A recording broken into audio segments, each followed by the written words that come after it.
la storia, perché è in francese purtroppo e io non parlo il francese. Però Federici, il disegnatore Riccardo Federici, è stato un mio insegnante alla scuola del fumetto. Di conseguenza, all'epoca, quando vidi come disegnava, ne rimasi totalmente incantata, totalmente affascinata e decisi che dovevo averlo anche solo per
davvero interessante seguirlo anche sui social e vedere, ogni tanto mette degli speed painting.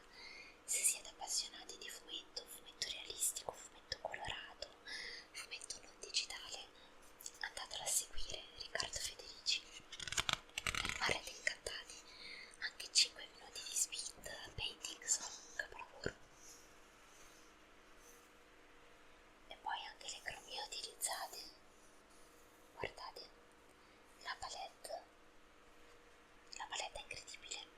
Se riesco vi aggiungerò anche qualche pagina in alta risoluzione.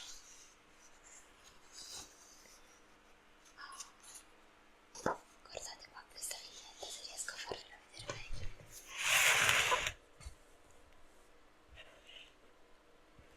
Così forse, ecco, stupenda. Mi fa venire voglia di rilavorare a mano, lo ammetto. Guardate le mani, tutte diverse. Questo è proprio il segno dell'attenzione al dettaglio.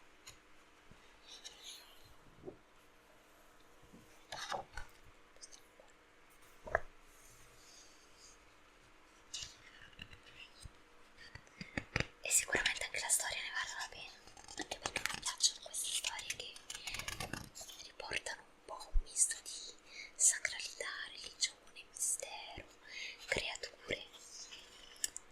Solo che non mi va di comprarlo in italiano, quindi aspetto di poterlo scroccare qualcuno.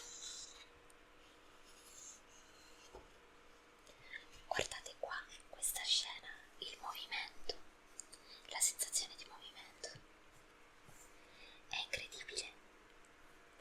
Potete percepire la polvere, potete percepire il movimento, tutto, cosa che adesso probabilmente la maggior parte di noi riesce a fare soltanto con i filtri di Photoshop. E non lo dico in tono offensivo, è più pratico, quindi perché non utilizzarlo? Però provo molta ammirazione per chi sa farlo manualmente. Io non credo proprio che sarei in grado. E avendo cominciato a disegnare così, manualmente, tradizionalmente, a volte penso che, ecco, mi piacerebbe rimettermi alla prova. Poi passa. Adoro i contrasti di colore, non ha paura di utilizzare i colori scuri. Poi ci sono sempre queste luci così contrastate, molto alla Caravaggio, che io amo. Portai Caravaggio anche nella mia tesina, alle medie se non sbaglio, no, alle superiori lo portai. Rosso, oro e blu, come matchano perfettamente e come ci dà senso di inquietudine. A pensarci anche i nostri cardinali si vestono di rosso, ma quanta inquietudine invece c'è qua, si percepisce proprio un regime più che una religione.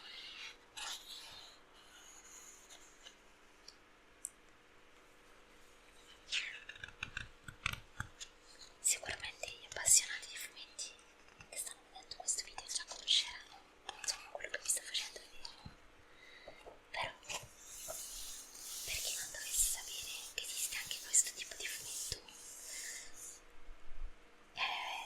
magari può essere un'ispirazione più per leggere qualcosa di diverso.